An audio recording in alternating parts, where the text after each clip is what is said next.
Hi friends, అందరికీ నమస్తే. Welcome back to wisdom share 1969 cooking videos.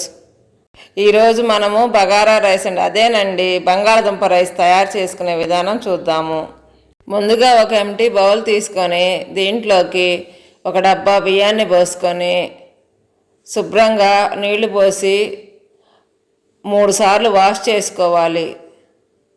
3 సార్లు వాష్ చేసుకున్న తరువాత తగినన్ని నీళ్లు పోసుకొని మూత పెట్టి ఒక అరగంట సేపు నానబెట్టుకోవాలి. అదేనండి కుక్కర్లో అయితే కనుక గిద్దకి 2 గిద్దలు నీళ్ళ చొప్పున పోసి. ఇప్పుడు అరగంట అయిపోయిందండి, పొయ్యి వెలిగించుకొని అన్నం పెట్టుకుందాం. అన్నము పొంగొచ్చే వరకు మంటను హై ఫ్లేమ్లో ఉంచుకొని పొంగు వచ్చిన తరువాత మంటని లో ఫ్లేమ్లోకి మార్చుకొని ఒకసారి అన్నం ఉడికిందో లేదో చూసి కొంచెం పలుకు మీదనే ఉంచుకొని ఆవిరి వచ్చే అంతవరకు కూడా ఉడికించుకోవాలి. స్టవ్ మీద ఒక కళాయి పెట్టుకొని మంట హై ఫ్లేమ్లో ఉంచుకొని నీళ్ళన్నీ ఆవిరైపోయిన తరువాత ఒక 5-6 చెంచాలు ఆయిల్ వేసుకొని ఆయిల్ అంతా వేడెక్కిన తరువాత నేను ముందుగానే 2 పెద్ద సైజు బంగాళదుంప ముక్కల్ని చిక్కు తీసి శుభ్రంగా వాష్ చేసి కొంచెం లావుగానే కట్ చేసుకొని ఉంచుకున్నాను.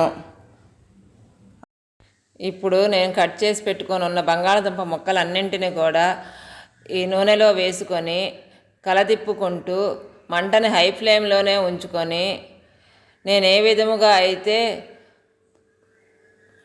కలదిప్పుకుంటూ వేయించుకుంటున్నానో మీరు కూడా ఇదే విధముగా కలదిప్పుకుంటూ వేయించుకోవాలి.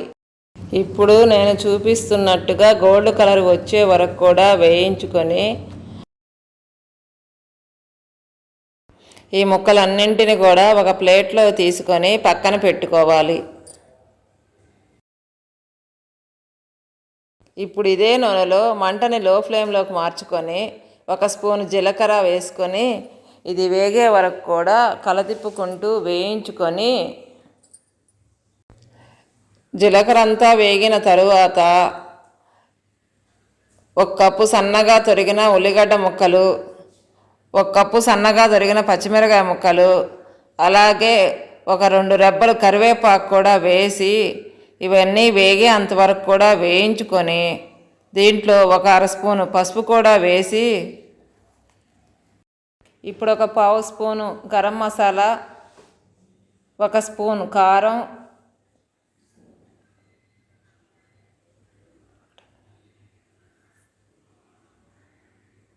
1/4 కప్పు పచ్చి బఠానీలు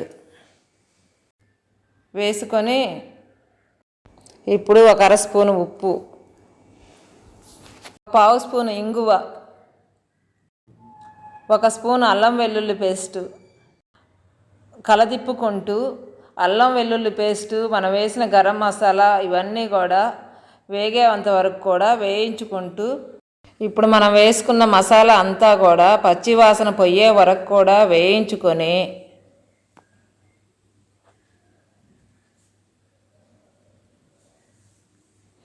మనం ఇప్పుడు వేయించి పక్కన పెట్టుకొని ఉన్న బంగాళదుంప ముక్కల్ని కూడా వేసుకొని ఇప్పుడు ఈ మిశ్రమం అంతా బంగాళదుంపలకు పట్టేలాగా కలదిప్పుకొని మంట ఆఫ్ చేద్దాం.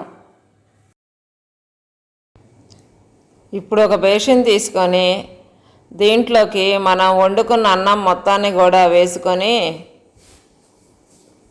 మొత్తం గడ్డలు లేకుండా కలుపుకొని దీంట్లో ఇప్పుడు మనం వేయించి పెట్టుకున్న మిశ్రమం మొత్తాన్ని కూడా వేసుకొని ఈ మిశ్రమం అంతా కూడా అన్నం మొత్తానికి పట్టేటట్టుగా బాగా కలుపుకొని ఒక బౌల్లోకి సర్వ్ చేసుకుందాం. ఇంతే కదండి, బంగాళదుంప రైస్ చాలా సింపుల్ కదండి. మీరు కూడా ఒకసారి ట్రై చేసి ఎలా వచ్చిందో కామెంట్ బాక్స్లో కామెంట్ చేయండి. Thank you for watching. మీకు మా వీడియో నచ్చినట్టయితే please like, share, subscribe and click the bell icon.